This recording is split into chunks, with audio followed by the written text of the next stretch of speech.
lakad namin si Coco.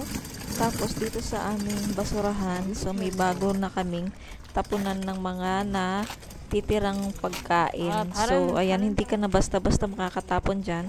So, meron kailangang card dyan na ibibigay sa amin bawat nakatira dito sa apartment. So, kasi nga, dito kasi mga bebs, may mga nagtatapon dito na hindi naman sila dito nakatira sa apartment. So, ngayon, ang ginawa dito, ayan, so, maselan na ngayon, so need na talagang meron kang card dyan at saka meron ng password yung tapunan ng ating mga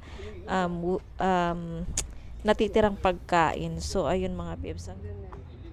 The next day. Hello mga bebs, welcome back sa aking channel. Sobrang tagal, ilang days tayong walang vlog, siguro 3 days. So nag-upload lang ako yung short video kanina. Kanina ba yun or kahapon? Oo, kanina. So ayun, yung mga unang vlog ko ay pa video-video lang ako ng konti. So, ngayon, nag-vlog tayo dahil meron tayong order.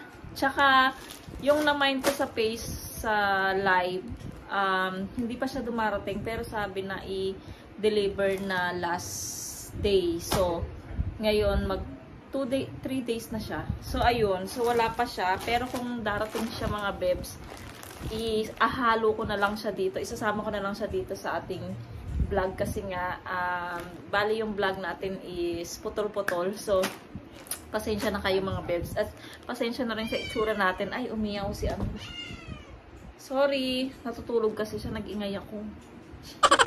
So ayun siya, oh. Ayun, dito siya natutulog mga bebs, favorite niya yung kahon. Ayan, yung mga pusa talaga favorite nila yung kahon. So ayan, ginawan ko siya ng sasakyan ng kahon. Ayan. Pag nakasakay siya dito, ayan, ano yun?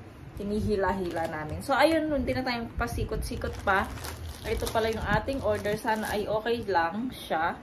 Ayun. So, buksan na natin bago pa dumating si Mr. Kailangan ko kasi itong mga bebs kasi wala akong ganito. Meron man, pero maliit na siya. So, hindi na kasya sa akin, lalo na lumalaki na tayo mga bebs. So, hindi na siya kasya. Sana okay lang ito sa akin mga bebs. Tadan! Ayan. Denim jacket siya mga bebs. Pwede siya sa, ngayon, pwede siya sa yung malapit ng magtaglamig. Ayan. So, nabili ko lang din siya sa Kupang. At saka napakamura niya lang. Kaya binili ko na siya mga bebs. Tadan! Oh, yung ganda niya. Crop top siya mga bebs. Crop top. So, i-try natin siya kung kasya ba sa akin. Ayan.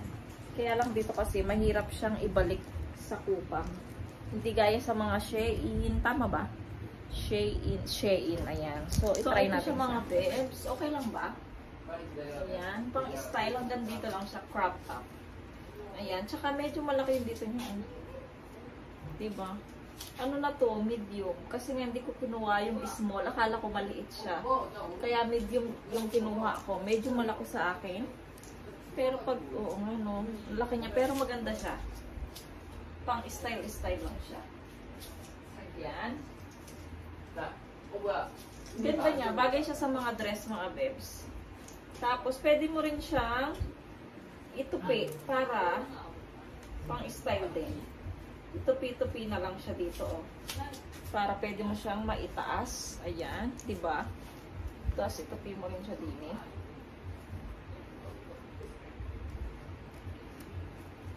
Ayan, oh, diba?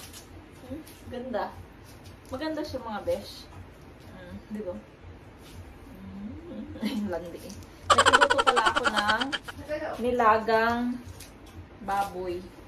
Kasi wala akong alam na iluto kung hindi nilaga, adobo, or yung may sauce. Kaya lang wala akong sauce. At saka kulang tayo sa ricados. Kaya nilaga na lang. So, inutusan ko rin si Mr. bumili ng ng gulay. Kasi ayaw ni Mr. sa nilaga yung repolyo. Mas gusto niya daw yung may yung pechay. So, ito mga bebs, yung ating na-order sa Kupang. Maganda naman siya. Okay lang siya. At saka maganda rin yung kanyang tela mga bebs. Ayan. So, ito mga bebs, nagluluto tayo ng nilagang baboy. Ang ginawa ko, wait lang ha. Ang ginawa ko, niluto ko muna, ay pinakuluan ko muna sa pressure cooker para lumambot naman siya. Wow. Ayan ang ating nilaga. Kulang pa siya ng gulay. So, gulay na lang naman kasi yung ilalagay natin. Kaya, nilagyan ko na siya ng pork cubes lang nilagay ko. Hindi na ako naglagay ng magic sarap kasi malasa na siya. So, asin lang at saka paminta. Ayan. So, gulay na lang ang waiting natin. Gusto naman ito nga mister at saka mga bata. At least may sabaw, di ba? Tapos, yung mga kids naman ay wait lang, takpan natin siya. So, hinain lang natin. Siguro mga 1 lang. Mga kids auntie sa ano, naglalaro sila. Ayan. Hello daw sa vlog. Hello vlog. Ayan din yung isa. Madilim ano. Ayan. Hello daw. Hello. Coco daw. Ayan. Tapos si Coco daw. Coco, hello. Hello. Binibilak mo naman siya. Ayan. Mga bebs, may chika lang ako ng konti sa inyo kahapon. Ano pa kahapon? Kahapon is Thursday. So, Thursday, pumasok si Yeram sa school. Tapos, nag-PE daw sila. So, disgrasya. Hindi naman siguro sinasadya. So, natamaan si Yeram sa bola dito sa tiyan. Tapos natomba siya, nahimatay daw siya doon. Mga 10 seconds, yun, nahimatay siya. Tapos, ang nangyari, wala akong alam. So, ang nangyari, mga babes, ay tumawag yung mga teacher kay Mister. Ayun na nga. Tapos si Mister naman ay umalis muna saglit sa trabaho. So, kinuha niya si Yeram sa school. Tapos dinala sa hospital. Ayun, CT scan siya. Pina-CT scan. Tapos, ayun, okay naman. Wala namang problema. Normal naman yung resulta. Ayan. Tapos, si Mr. hindi na rin siya nakapasok nun kasi late na siyang nakatapos dun sa hospital. Ayun yung aking chika. Tapos, kagabi, dumugo na naman yung ilong ni Yeram. So, hindi ko alam. Sinikreto niya lang nasa banyo siya. Akala namin nagtutbrush siya. So, ayun nga daw. Nung nag-CR ako, nakita ko merong patak doon sa floor. Tapos, nilalagyan na ng basura namin. Ayun yung mga wet tissue. Ayan, ang daming blood na pinangginamit niya. So, ayun, hindi niya sinabi. Sinikreto niya sa amin. So, sabi namin, sabihin mo kung ano yung mga hindi magandang nangyayari tungkol sa'yo, ganyan. Wag mong isikreto kasi nga daw baka mapagalitan namin siya. So, bakit naman namin siya papagalitan? So, syempre mag-aalala kami, 'di ba? So, sabi namin wala dapat sinisikreto sa amin ng tatay mo, sabi namin kagahapon. So, ayun.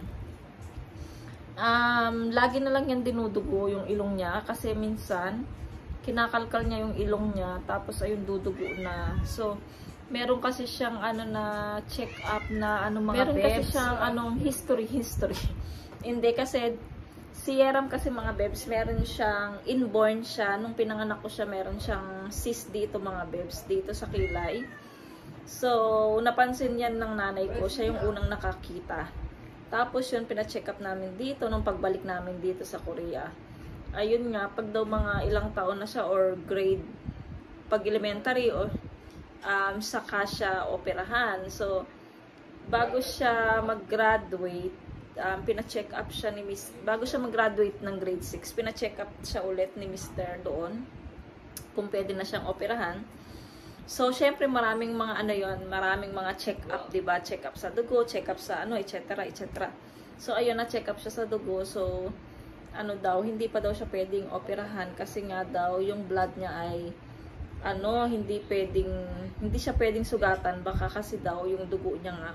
Parang nakwento ko na to dati. So, ayun nga, pag daw sinugatan siya, yung hindi daw titigil yung dugo. So na-postpone na naman yung kanyang operasyon. So, ayun mga bebs, yung kailangan na operahan sa kanya mga bebs, yung kanyang cyst dito sa kilay niya. Hindi naman siya lumalaki, so gumagalaw naman siya, at saka nandito lang daw siya, hindi naman daw malapit sa mata, so dito lang siya, nandito lang sa kilay.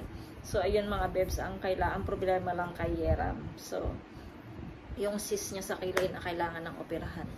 So ngayon, hindi pa tumatawag yung hospital na kung kailan yung schedule ng kanyang operasyon. Ayun mga bebs. So nakapagkwento lang ako ng konti para humaba yung ating vlog. So ayun, nanonood ako ng mga vlogs. At habang iniintay si Mr., bumili kasi siya pagkatapos niya sa trabaho, bili siya ng gulay para doon sa ating nilaga. So Friday ngayon, meron church. So pupunta sila Mr. mamaya sa church mamayang gabi. Ayun, so siguro ituloy ko na lang yung vlog na to mga bebs kapag dumating yung ating delivery pa na isa para madagdagan yung ating vlog. Ayun mga bebs, so see you na lang mga bebs kapag mag-unboxing tayo pag dumating yung ating parcel mga bebs. So see you! 2,000 years later.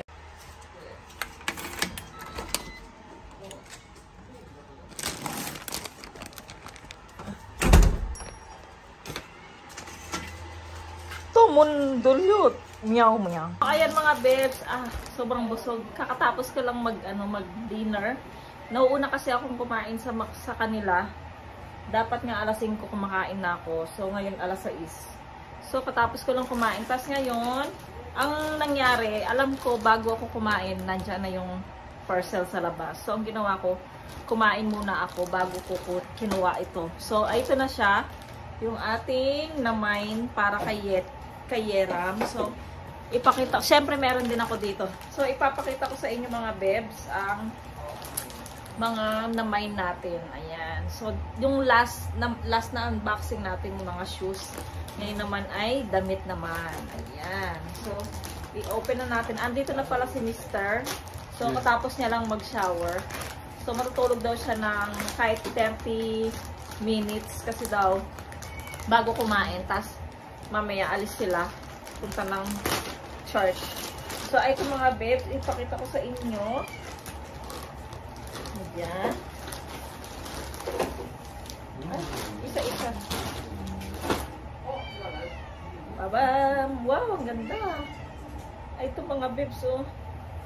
Ayan. Puro pang itaas ang na-order ko kasi wala siyang masyadong short para sa ano ni Yeram. Ayan, t-shirt mga bebs. Puro to pang taas. Tapos, ayan, Adidas. Kasyang-kasya to sa kanya. So, bukas ako maglalabas siguro. Ayan. Or mamaya, isasalang ko na. Tapos, ayan. Ang ganda. Kasya na to sa kay Yeram. Ang ganda niyo mga bebs. Oh. Tapos, ito. Oh, yung gaganda ng mga t-shirt. Oh. Kapa. Puro to kay Yeram mga bebs. Tapos, white. Ito sando. Siguro pwede to kay Yetchan. Or kay Yetchan na lang to mga bebs. Itong sando. Ayan. Kasi kay Mr. maliit to sa kanya. Tapos ito sa akin siya mga bebs. Ito naman sa akin. Para siyang dress. Ayan, wait lang. Ayan, para siyang dress mga bebs. Ang ganda, mahaba siya. Ayan, yung kanyang ano. Anong tatak nito? USA. Polo. Ayan, polo. Ayan mga bebs. Ayan, tapos meron pa. So, ilabas na natin lahat. Ayan. Ay, ito ulit sa akin. Para din siyang dress. Dalawa siyang polo dress. Ayan. Pang araw-araw or kaya pang labas. Ayan. Polo dress. Wala akong ganito mga bebs. First time. Tapos, ito naman large. Siguro pwede to kay Yetchan. Ayan. Kulay red siyang polo. Ano ang ano niya? Polo din siya. Polo wrap. Low red. Loud. Ano yan? Ayan sa mga bebs. O, diba? Tapos, ito pa kay Yeram. Nike. Nakikisali si Coco dito. Tuwing mag-unboxing ako, nandyan si Coco. Ayan sa mga bebs. Tapos last but not the least is dress. Ang mura na to, 3K. Ayan, dress. Ang ganda. Pwede to sa, ano, isuot ko to sa Sunday. So, si Coco, nakikiano. Ayan, ang ganda. I-try kaya natin, no? Kung kakasya siya. Ayan sa mga bebs, ang ating mga... Uy, Coco! Uy, Coco! So, ito siya mga bebs. Ang dami! Kasama to mga bebs, oh. Ang dami nating naman. Ayan, so... I-try natin tong dress. Ipakita ko sa inyo. Ito mga bebs. Ito siya. Saan pa kayo? Ayan. Maganda naman siya. Paano ba tayo makikita? Dito ka. Ayan. Tatayo tayo sa... Ay, ito siya mga...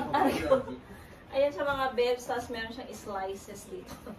Ayan. Maganda naman. Okay lang. So, isusut natin to sa Sunday. Tapos i-try natin tong dalawang dress na polo. Ayan mga bebs. Try ko muna. Tapos mga bebs, ito naman yung ating polo dress. Ayan. Maganda siya. No? Panglakad. Hindi siya pwede pang bahay. Pwede siyang pang labas-labas. Ayan.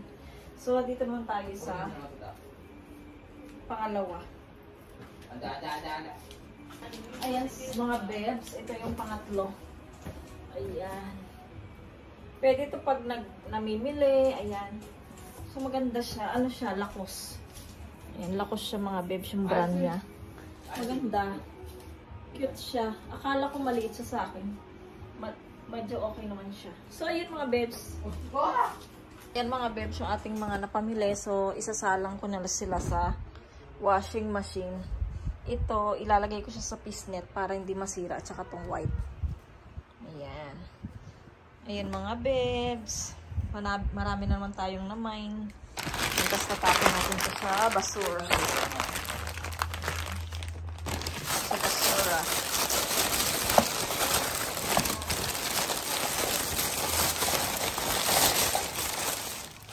Tapos si Mr. ayan nakahiga. Yung mga bata hindi pa tapos mag-games.